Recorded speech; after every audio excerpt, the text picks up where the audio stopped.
नमस्कार दोस्तों, मेरे चैनल में आपका स्वागत है। इस वीडियो में हम सिंक्रोनस काउंटर और उसके बेसिक डिज़ाइन प्रोसीजर को समझेंगे। पिछले वीडियो में हमने रिपल काउंटर की लिमिटेशंस के बारे में देखा था। रिपल काउंटर में एक फ्लिप फ्लॉप का आउटपुट अगले फ्लिप फ्लॉप के क्लॉक इनपुट से जुड़ा होता है। इसी वजह से हर फ्लिप फ्लॉप का प्रोपगेशन डिले अक्यूमुलेट होता रहता है। जैसे जैसे फ्लिप फ्लॉप्स की संख्या बढ़ती है, डिले भी बढ़ता जाता है। इसके कारण डिकोडिंग एरर और काउंट स्किपिंग जैसी समस्याएं हो सकती हैं। इसी वजह से एसिंक्रोनस या ripple counters high speed applications के लिए प्रेफर्ड नहीं होते।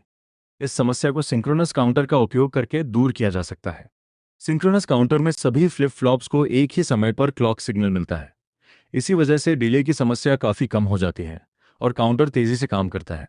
कई बार एक स्टेज का आउटपुट सीधे अगले स्टेज से कनेक्ट किया जाता है और कई बार लॉजिक गेट्स का उपयोग भी किया जाता है। अब सिंक्रोनस काउंटर के बेसिक डिज़ाइन प्रोसीजर को समझते हैं। मान लीजिए हमें एक 3 bit synchronous up counter design करना है। पहला स्टेप है रिक्वायर्ड फ्लिप फ्लॉप्स की संख्या पता करना। क्योंकि यह 3 बिट काउंटर है, इसलिए हमें 3 फ्लिप फ्लॉप्स की आवश्यकता होगी। स्टेट डायग्राम उस क्रम सीक्वेंस को दिखाएगा जिसमें काउंटर का आउटपुट स्टेट बदलेगा और ये दिखाता है कि यदि काउंटर किसी विशिष्ट स्टेट में है तो काउंटर का अगला स्टेट क्या होगा। तो इस मामले में चूंकि ये एक 3 बिट अप काउंटर है, इसलिए काउंटर का आउटपुट 000 से 111 में बदलेगा, जहां ये नंबर प्रत्येक फ्लिप फ्लॉप के आउटपुट स्टेट को दर्शाता है।